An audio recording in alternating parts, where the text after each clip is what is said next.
2 ex gratia సముద్రం వేటకెళ్ళినప్పుడు ప్రాణాలు కోల్పోయిన కాకినాడ జిల్లాకి చెందిన 18 మంది మత్స్యకార సోదర కుటుంబాలకి మా ఎక్స్గ్రేషియా అందలేదని చెప్పారు.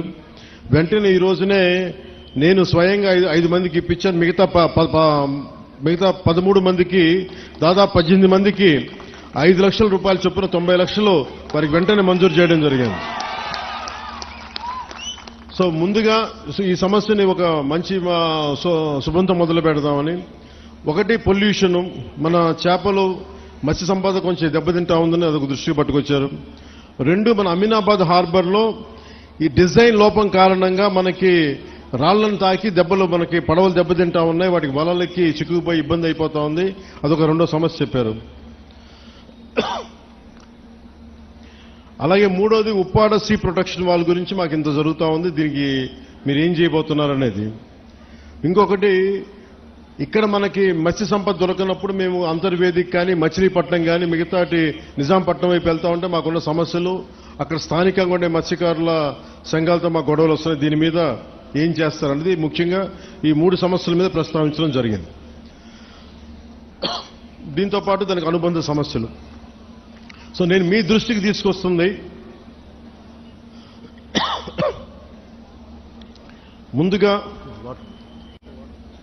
కింద నుంచి రావాలా,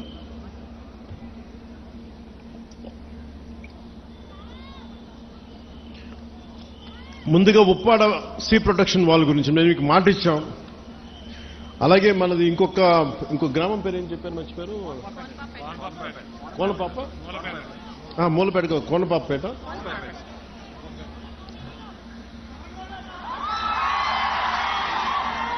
సో ఉప్పాడ రక్షణ గోడ, Uppada sea protection wall. Last time మనం ఇక్కడికే వచ్చాం. అలాగే మనకి సెంట్రల్ నుంచి కోస్టల్ రెగ్యులేటరీ జోన్ అథారిటీ వాళ్ళని పిలిపించాం. సో పిలిపించినప్పుడు మనం పంపించిన ప్రతిపాదన 323 కోట్లతోటి రక్షణ గోడ నిర్మాణానికి కేంద్ర ప్రభుత్వం సానుకూలంగా ఉంది. అలాగే దీనికి సంబంధించి ఈ నెల 14వ తారీఖున కేంద్ర గృహశాఖ కార్యదర్శి ఆధ్వర్యంలో ఢిల్లీలో ఈ మీటింగ్ జరగబోతా ఉంది. నేను వారికి ఒకటే తెలియజేశాను, దాదాపు ప్రపంచం, మన దేశంలోనే చాలా అరుదుగా ఉండే చోట్ల ముఖ్యంగా ఉప్పాడ తీర ప్రాంతం సంవత్సరానికి 20 నుంచి 25 మీటర్ల కోతకు గురవుతా ఉంది, ఉన్న ఇళ్లు పోతా ఉన్నాయి. అందుకని సీ ప్రొటెక్షన్ వాళ్ళు చాలా అవసరం అని చెప్పి ప్రత్యేకంగా చెప్పడం వల్ల ఇది మనం మన సెంట్రల్ హోమ్ మినిస్ట్రీకి చెప్పడం జరిగింది. ఇది 14న మీటింగ్ జరుగుతారు. ఇది నేను మీకు మాట ఇచ్చాను మొన్న ఎలక్షన్ టైంలో కూడా, ఇప్పటికీ నేను మీకు మాట ఇస్తున్నాను. ఆల్రెడీ 14వ తారీఖు అయితే 323 కోట్ల రూపాయలు కాబట్టి ఇలా చేతిలో మంత్రదండం ఉన్నట్టుగా వెంటనే ఇలా నేను చెప్తే అయ్యేది కాదు, చాలా లేయర్డ్గా జరుగుద్ది. సో మొదట 2 మీటింగ్లు అయినాయి, ఇప్పుడు 3వ మీటింగ్ జరుగుతూ ఉంది.